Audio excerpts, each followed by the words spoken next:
Nganduar, Pachachalan lielo, Hokoberawar, Ngangat Wantan. I'd just like to say thank you for your welcome. I bring you greetings as a Kokobera woman, and Pachachalan, I'm a stranger on this land. And every time I come to Sydney and having a traditional owner welcome me, I feel more a part of the land. So thank you, Uncle. Thank you. As a child, I had a vision that Aboriginal people would have a better life. My vision was based on the simple notion that we all appreciate listening. Listening to ancient voices, listening to modern voices, listening to men, to women, to children, listening to our culture, listening to other cultures. Listening is an esteemed value in my Aboriginal heritage. Listening combined with reflection leads to learning, which is then guided by action. Today, I stand here proud and yet humbled by the opportunity to participate in launching the last 2 years' work by the GenerationOne team, the Career Ready Vocational Training and Employment Centres policy. For me, this work represents an expression of my childhood dream, a better life for Aboriginal people through the powerful medium of listening. However, as my ancient grandfather has taught me, all those involved in listening is learning. I believe that in listening to Aboriginal voices, Australia will gain insights into the values, the strengths and the resilience of its Indigenous people. In doing so, it will gain insight into self and become a stronger place. We are honoured to have Deb Nelson, the Managing Director of Yaama, the Aboriginal Employment Service, here with us today to launch the policy. But before she does so, I would like to briefly set the scene for you. So the Career Ready Vocational Training and Employment Centres policy, a bit of a mouthful, represents the power of listening and engagement on an impressive scale.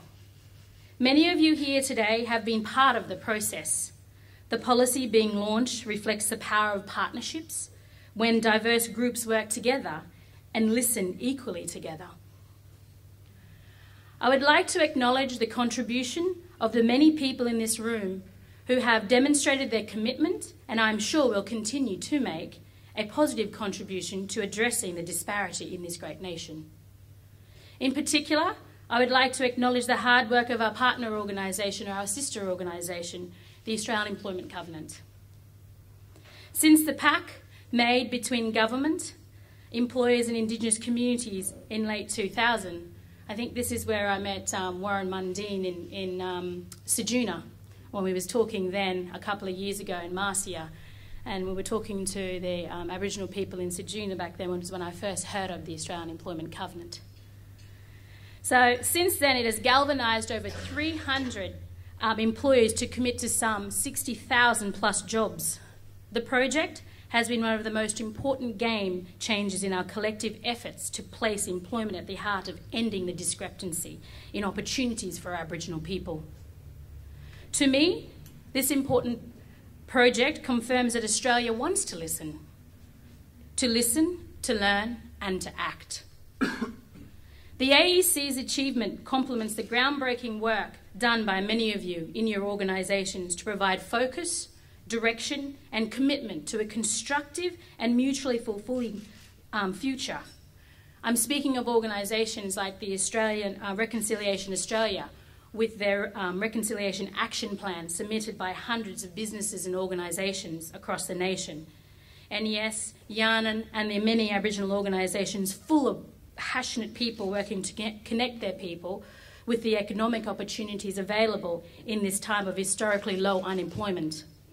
Like the many individual businesses, big and small, who have worked to provide successful and long-term employment for Aboriginal people. These organisations and all of you here have listened, reflected and had a go at implementing change. In doing so, you are assisting our nation to realise the impact of meaningful education and employment, as well as Indigenous excellence and leadership. GenerationOne was launched 2 years ago to bolster support for the AEC. Since then, we have embarked on a 12-month journey to develop the policy you have before you today. It stems from partnerships with individuals and organisations wanting to effect change. Together, we have undertaken many activities enabling us to develop and inform a practical policy. Our first activity was an 80-stop roadshow all around Australia with the aim to connect with communities, employers and job seekers. The focus was listening. Listening to the thoughts, the experiences, the concerns and the suggestions of a nation. From the very first stop, we heard loud and clear the concerns from employers who had guaranteed jobs that they could not connect with Indigenous job seekers. We heard too the voices of job seekers who, in effort to get work, had done training course after training course after training course with no real employment. Despite this, they were frustrated because they were not trained for the jobs that were available. For sometimes they were not jobs ready for the workplaces they needed to become a part of. As we listened, we learnt that too often people make incorrect assumptions about the cause of Indigenous unemployment.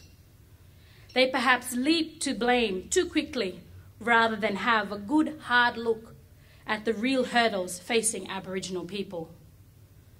Understanding and addressing these hurdles to achieve effective change has clearly demonstrated the need to develop strong and collaborative partnerships throughout the employment process.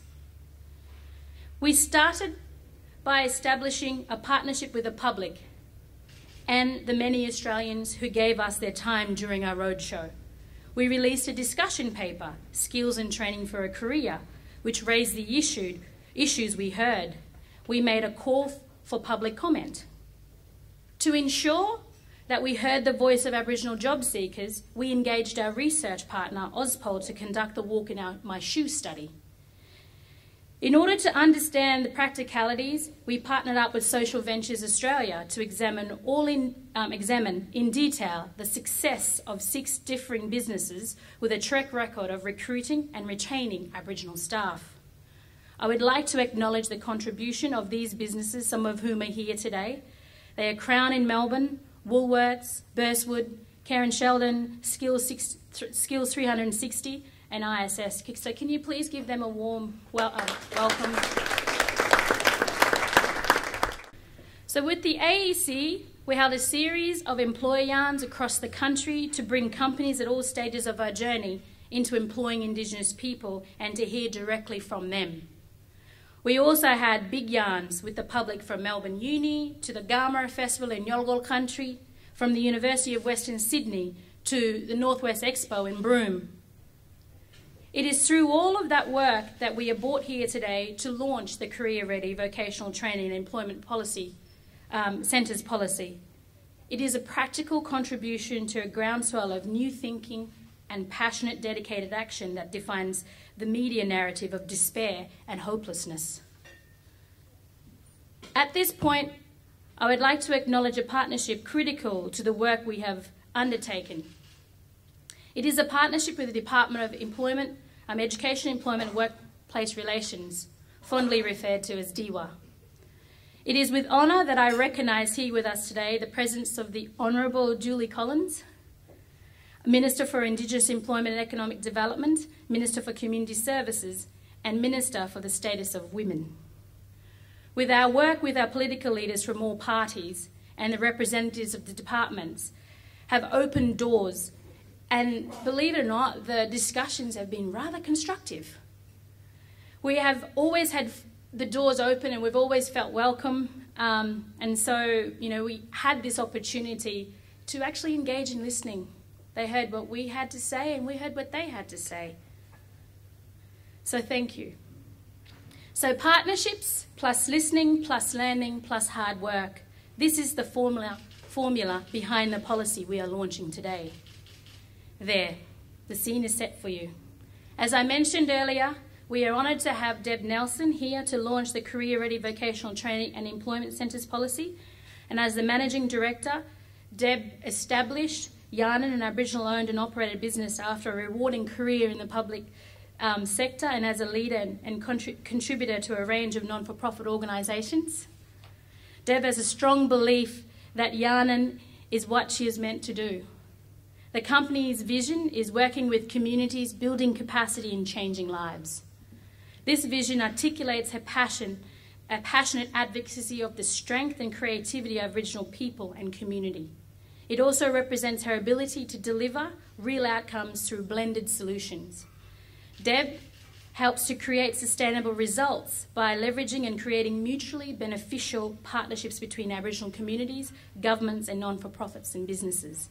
So over the last 5 years, Deb has held Yaama and in doing so has led Yaama and in doing so has built a reputation of delivering real results for Aboriginal people and communities and businesses.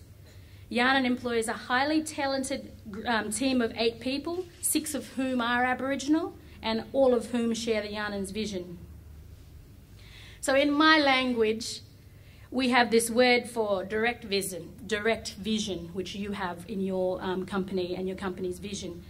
Chalqape, meaning from your back of your mind and direct beyond you. That's your vision. And also, on my peripheral vision, this side here, is Chalqun. So, it is my pleasure to welcome you, Deb, here today, a woman with Chalqape and Chalqunyan. Welcome.